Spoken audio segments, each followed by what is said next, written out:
Welcome viewers. In this video we'll see the potential due to dipole and electric field intensity due to dipole. First we'll see what is meant by dipole. So the dipole is nothing but combination of two equal and opposite charges separated by a small distance is called a dipole. Two equal and opposite charges placed at a particular distance, that combination is nothing but a dipole. Then dipole moment, it is defined as the product of charge and distance between the charge, q into L. Dipole moment is nothing but product of charge and the distance, q into L. The dipole moment vector is directed from negative charge to the positive charge. So it is directed from negative charge to positive charge. We will refer the diagram.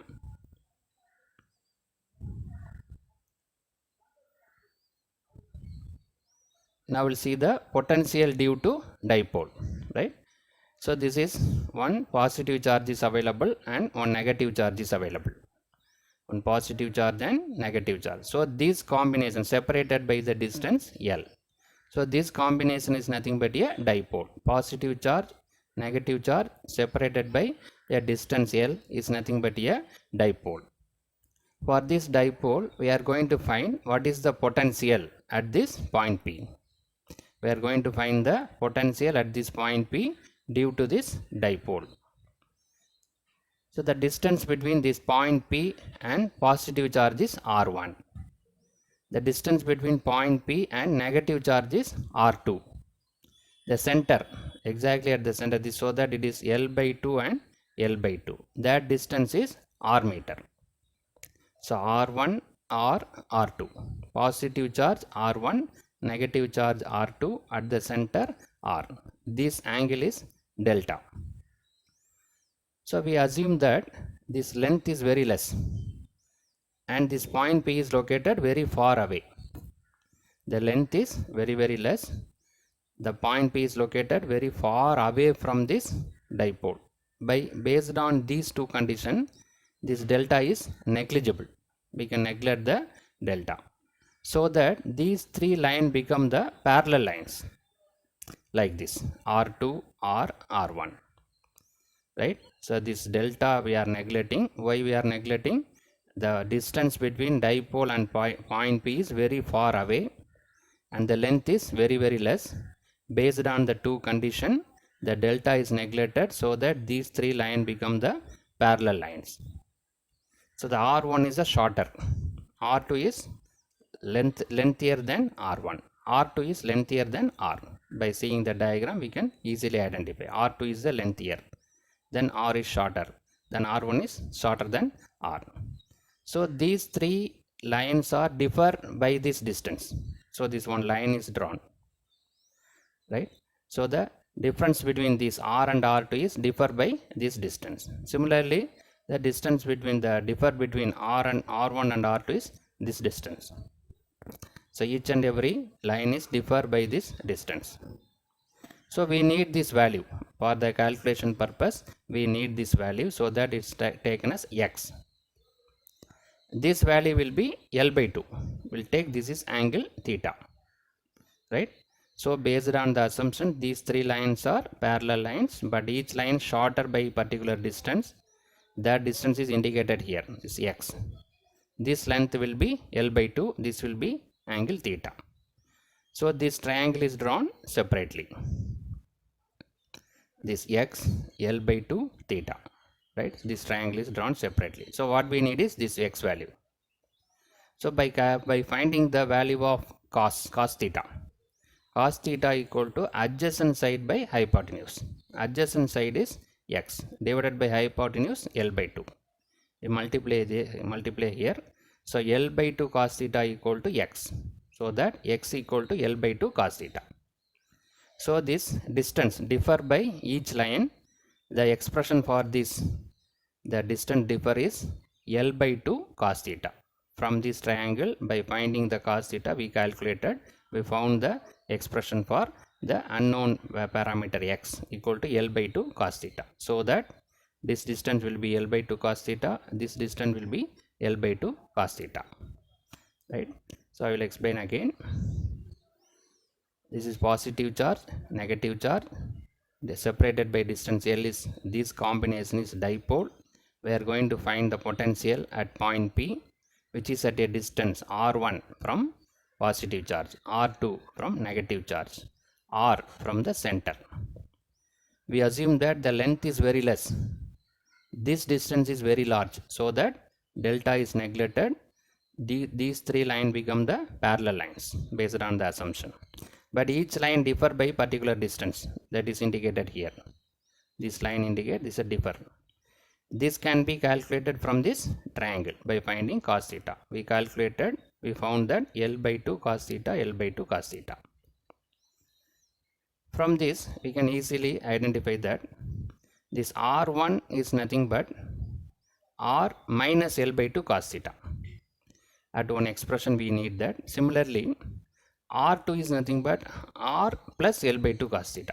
This R2 is nothing but R1 and R2 is written in terms of R, right? So R2 equal to R plus L by 2 cos theta. R1 equal to R minus L by 2 cos theta. From R, if we subtract L by 2 cos theta, we will get R1. R plus L by 2 cos theta will give R2, right? At the time of the derivation, we can refer this value. Now we need to consider the spherical coordinate system. For finding the potential due to dipole, we are considering spherical coordinate system. So the description is given. Potential at point P is the sum of potential due to positive and negative charge, right? The total potential is sum of potential due to positive charge and potential due to negative charge. The distance between the charge is very less. We assume the distance is very less. At the same time, the R is few meter away from the dipole. This is very large. So due to this, the angle is approximately equal to 0 since R is very much greater than L. L is very less, R is more. So if L is neglected, R1, R2 become parallel lines. After approximation, the distances are shown.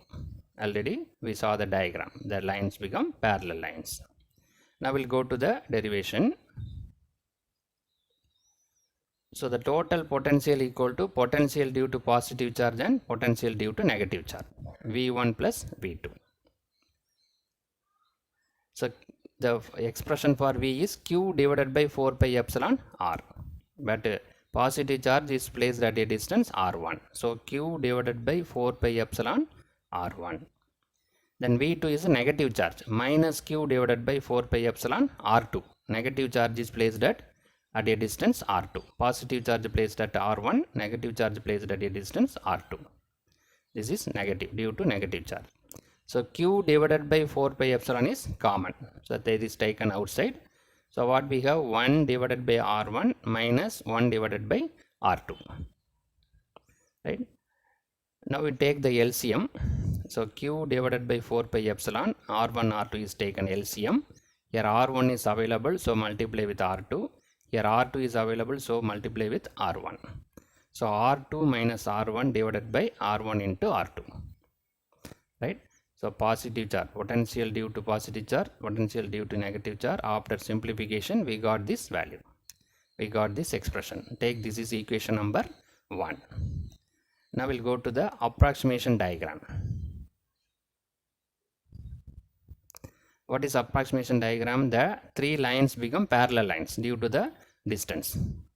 So R2 is nothing but R plus L by 2 cos theta.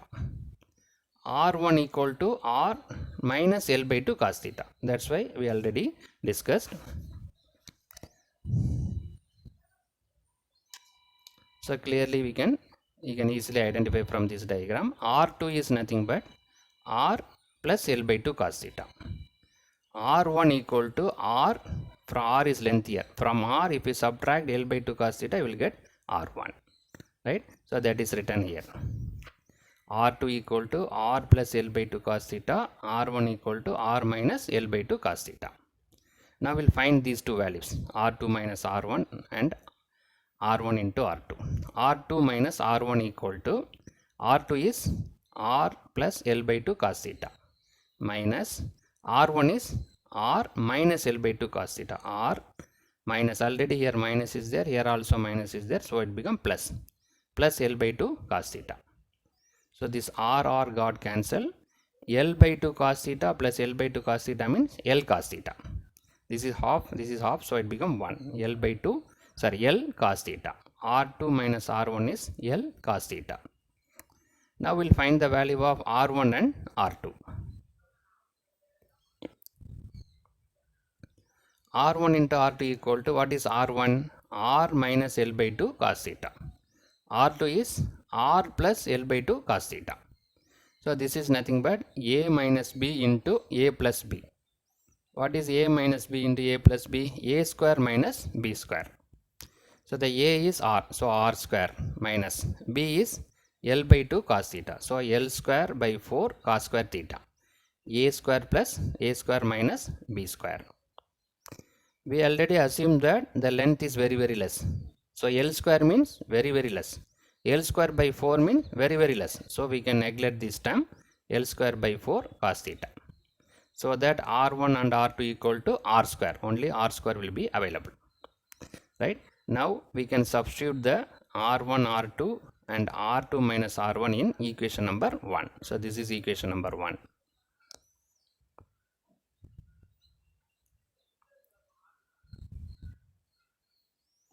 So V equal to Q divided by 4 pi epsilon. R2 minus R1 is L cos theta. R1 into R2 is R square. Right, now we substituted all the values. So V equal to QL cos theta divided by 4 pi epsilon R square. So this is the potential due to the dipole. We got QL cos theta divided by 4 pi epsilon R square. Now we'll see the electric field intensity due to dipole. We got the expression for potential due to dipole. V equal to QL cos theta divided by 4 pi epsilon R square. The expression for potential is available. How will you find the electric field from potential? What is the relation between this potential and electric field? E equal to minus del V. Right? So by using this relation, the V is available. So by finding the del V, we can find the expression for electric field intensity. Right? What is del operator? Here we assume that spherical coordinate system. Spherical coordinate system means r, theta and pi. R, theta, pi. Normal rectangular coordinate means x, y, z. Here we consider spherical coordinate. So that r, theta and pi. So that is del operator is nothing but a partial differentiation. Dou by dou r into ar vector. 1 by r dou by dou theta into a theta vector. 1 by r sin theta into dou by dou pi. So this is the del operator for spherical coordinate system. R, theta, pi. Then V is nothing but QL cos theta divided by 4 pi epsilon R square. QL cos theta divided by 4 pi epsilon R square.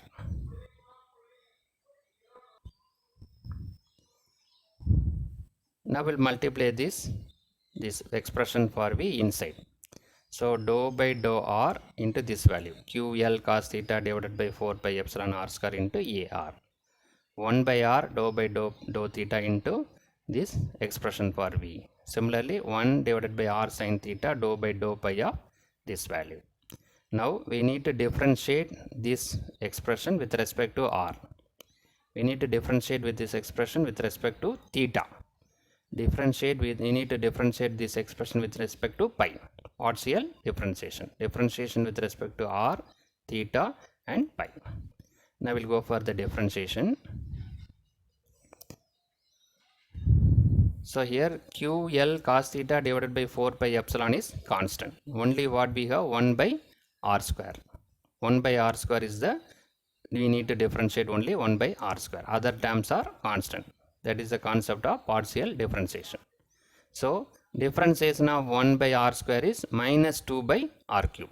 You know that 1 divided by R square. Differentiation of 1 divided by R square is minus 2 by r cube plus 1 by r. This QL divided by 4 pi epsilon r square is constant. Only we need to differentiate cos theta. QL divided by 4 pi epsilon r square is constant. Already 1 by r is available, right? Only we need to differentiate with respect to theta, cos theta. Differentiation of cos theta is minus sin theta, right? Okay. For the third term, differentiation with respect to pi, but the pi parameter is not available here, so it become 0. All are constant, it become 0, right? So here we differentiated 1 by r square, that is minus 2 by r cube. Here we differentiated cos theta, that is minus sin theta. Now we'll go for the simplification. So it is minus 2 QL cos theta divided by 4 pi epsilon r cube into AR vector. Here minus is there, minus QL sin theta divided by 4 pi epsilon. Here r is there, here r square is there, so r cube into a theta cap, right?